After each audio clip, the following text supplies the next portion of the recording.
Welcome to OAC Health Talks. I'm Joe Naglowski, President and CEO of the Obesity Action Coalition, and we are excited for you to join us for this educational series that dives deeper into specific health topics that we know are important to you and the OAC community. Health Talks are designed to empower you while providing straightforward, practical answers and insights from trusted experts. So let's dive into today's topic. Hi, everyone. My name is Dr. Robyn Pashby, and I'm going to talk today about a new way of thinking about grief and loss and how that impacts or intersects with our health and our weight. Here's how I'd like to begin. Much like the health and weight management journeys that many of us are on, grief is a process. And sometimes that process seems cloudy. It seems foggy, like we're not really sure which direction to head. And that is probably partially because so many of the losses that we experience in our lives are what are called ambiguous losses. These ambiguous losses are those that are unclear or are hard to pin down, or those that are not widely understood and accepted as loss. And many of them have no closure. Now, Pauline Boss has written at length about ambiguous loss, and I'll reference some of her materials at the end of today's talk. But I want to explain that our understanding of ambiguous loss has really evolved over time.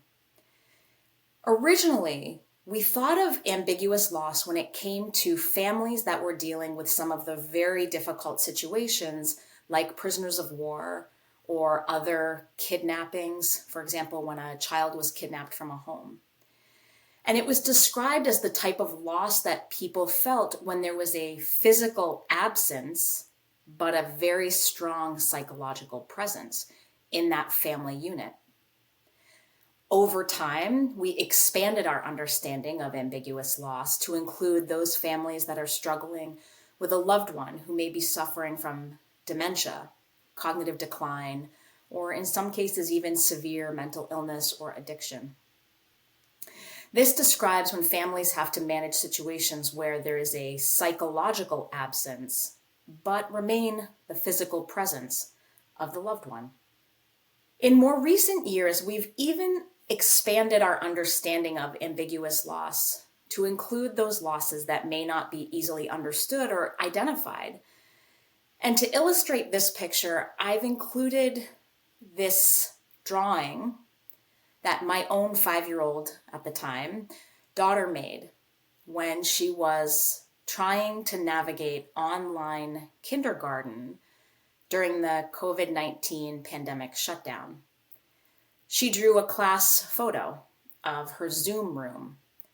And any of you that were parents during that time understand the loss that we might have felt, even though it wasn't easily identifiable. These types of ambiguous losses vary widely, and some of the ones that I discuss with my clients are things that are related to the process of aging that all of us go through as time moves forward. Sometimes triggered by retirement, other times just simply the passage of time. Loss related to addiction, and even those who are in recovery can sometimes feel tremendous loss for time that they spent struggling with their disease. Sometimes we experience loss just when we feel like we don't have a sense of direction, like what are we supposed to be doing with this life, or where are we going next? Of course, all of us will experience unexpected changes, and some of those are related to a loss, sometimes suddenly, other times more gradually, of our health or of our mobility. But I also want to highlight that even happy times, like holidays, can trigger a sense of loss. These sort of ambiguous feelings that we might have around what are traditionally seen as celebratory times. Remember that losses can also include just our sense of predictability, our sense of control, our sense of justice, of what's right. And as we all know from experiences in our world around us, groups of people experience these types of losses at very, very varying intensities. So while often we understand that people can grieve the loss of life, we can also grieve the loss of living too, living the way we expected to or the way we always had. And given that I'm doing this talk for the OAC, I wanted to really hone in on something that's less spoken about, but I see in my clinical practice quite often. And these are ambiguous losses about body, food, and weight. Anyone who has ever gained weight or lost weight and experienced weight regain understands that there is a loss associated with that whole process, whether it's loss of identity or loss of feelings of success or other related feelings of just sort of, you can't quite put your finger on it, but you just feel sadness around it. Many people in my office experience feelings of loss or grief around their relationship with food. And certainly this can be people who have experienced bariatric or metabolic surgery, or sometimes even people using one of the GLP or other obesity medications, when your relationship with food is suddenly different than you expected it to be or than it used to be. Many of us look back and think about our body size and shape earlier in life, childhood, adolescence, early adulthood, triggered often by things like looking at old photographs and whether or not we were struggling with our weight back then or not, just really reflecting back on how we felt about our bodies in the past and how much time and energy we've spent living in that space of questioning, are we good enough? Is our weight right? Does our body shape seem appropriate? Sometimes when we are able to reflect back on those thoughts and how intense they can be, people experience a sense of lost time. Anytime the seasons change, for example, or we have to go to a new event and clothes that used to fit or that we used to feel good in no longer fit, that can trigger a huge sense of loss or grief. Sometimes we even look back on activities we once did, those we enjoyed, and think, I can't do those anymore, or I don't do those anymore. And we feel sadness or grief, loss about that. And then certainly most of us can relate to a sense of loss if we think back to the times when we had total freedom thinking about food and eating. I've put here this picture of this little boy, just barely over a toddler, slurping up spaghetti through his mouth. Kind of a classic image of childhood. And I think it's normal for those of us that have been on a weight journey our whole lives to mourn or grieve or experience a sense of loss around the freedom of doing that without worrying about how many carbohydrates are in that plate. When we're experiencing these types of loss or grief, there's a variety of ways it can show up in how we feel day to day. These are just some of them, the most common, but certainly by no means an exhaustive list. Feelings of sadness, but also feelings of anxiety. Sometimes people experience that through insomnia or feelings of deep fatigue, depletion. Sometimes people feel like they're less productive, unable to get things done, or people can feel ambivalence, right? Especially when the grief is around, say, for example, loss of a relationship when that relationship might have been pretty complicated. Sometimes people feel flat, feel apathetic around things when they're in a grief period. Sometimes it causes flares in our pain. And sometimes it causes eating changes or weight changes, gain or loss. And so as we think about the murkiness of all of these ambiguous losses that I've laid before us today, I hope to spend the remainder of our talk trying to plot out a bit of a roadmap for you. But in order to do that, I want us to start with acknowledgments. Number one, that ambiguous loss is universal. It will happen to all of us.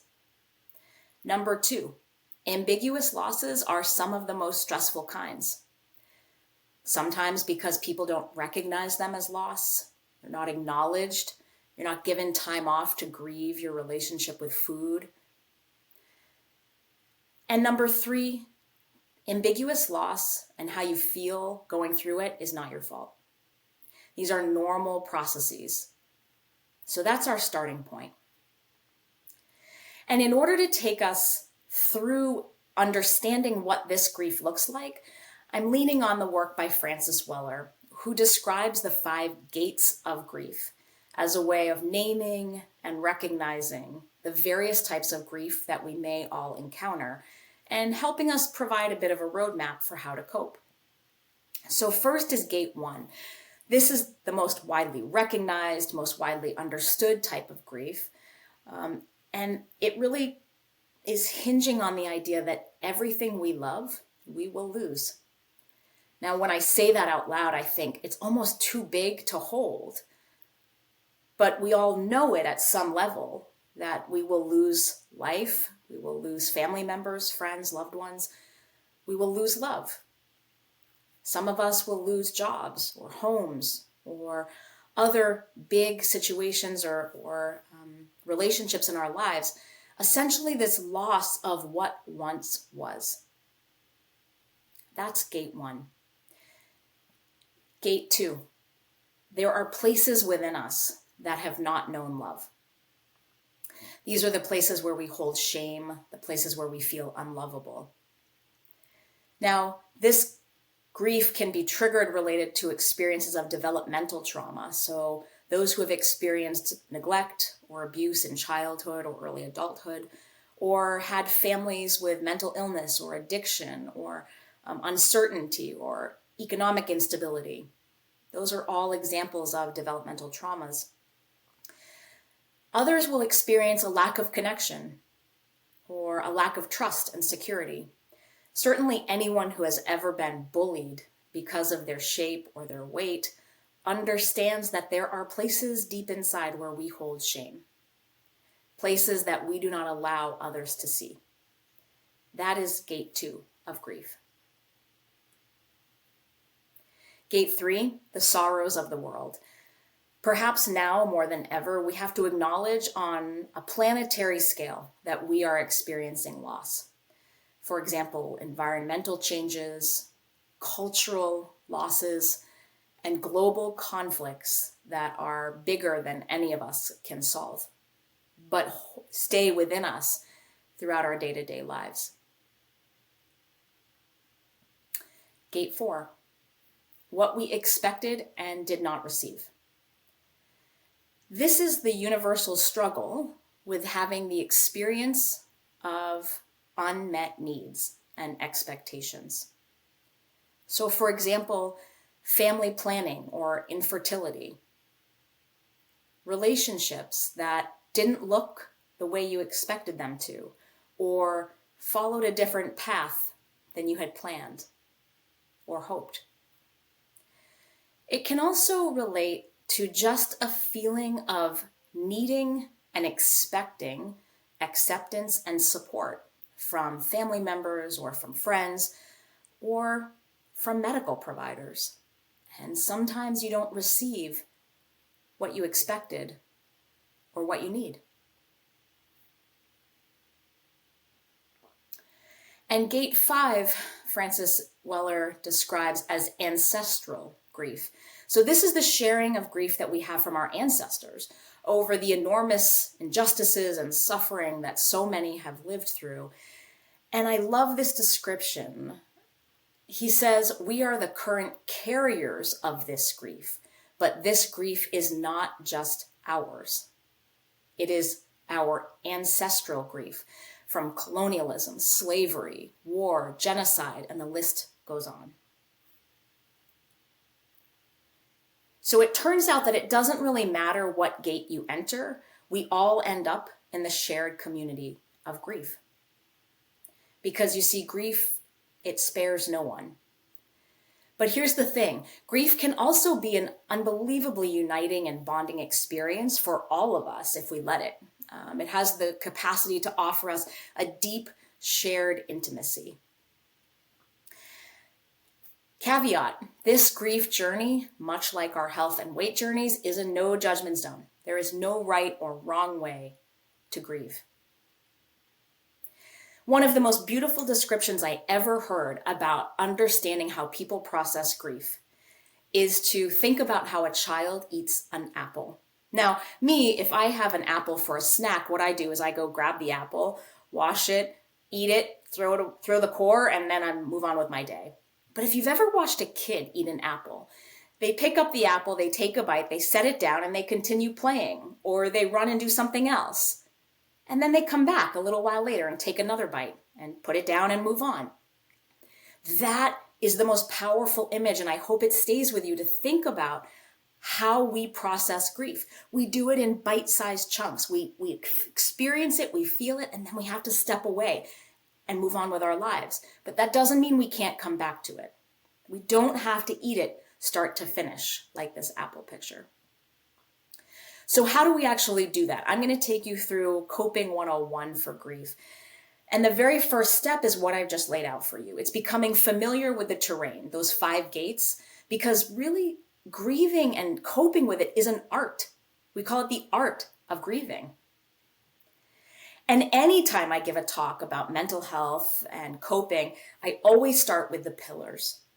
And the pillars are not surprising and they're not sexy or fancy, but they are important. The first is breath work, breathing, remembering to breathe. You always have your breath.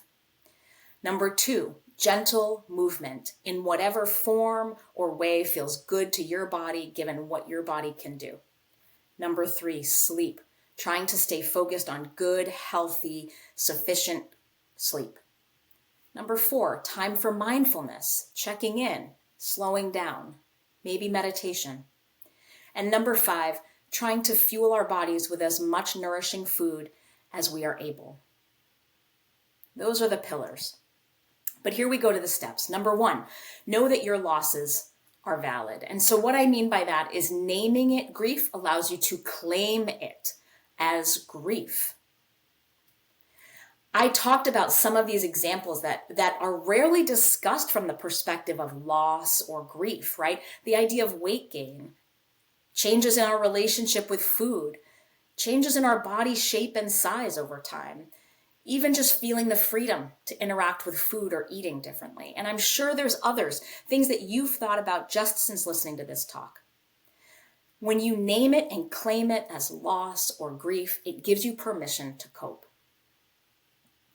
Number 2, don't pathologize your own reaction to grief, right? So increasing self-compassion is always good, always. But in particular, when you're dealing with loss and grief, you can even say things to yourself like, my sorrows are worthy of my attention. I'm allowed to feel this way. And interestingly, number 3, which is not to pathologize other people's reactions, is actually something that often comes more easily to folks, right? It's sometimes easier for us to look at someone we love and think, boy, what that person is going through really matters. But then we're less likely to do that for ourselves. Number 4, allow multiple truths to coexist. And we do this by using the both and thinking. So, for example, recognizing that what you have been through or what you are going through right now is hard. And yet at the same time, embracing what went well or is going well in spite of it all. Noticing that, sitting in those moments of what is going okay, that actually strengthens our resiliency to cope with the hard stuff. Number 5, ask yourself what you might need to adjust. So we throw around the word coping all the time, but I don't think we often define it. And this is one definition, but I just think it's so appropriate for what we're talking about today. And it's back from 1984, but it says coping is constantly changing cognitive and behavioral efforts to manage specific external and internal demands that are appraised or experienced as taxing or exceeding the resources of the person experiencing it. Now, there's so many pieces to this definition, but I think it's really important to highlight that constantly changing is part of what coping means, which means the way you cope with the loss of your parent may not look the same as the way you cope with a divorce or a job loss, or even just your relationship with food changing after bariatric surgery. These are all different demands, and we have to be in charge of understanding how to change and adapt to those needs. Number 6, spending time with others. Now, again, it always feels good to spend time with others, particular others, but we need someone actually to say, it matters. You matter. What you're going through matters.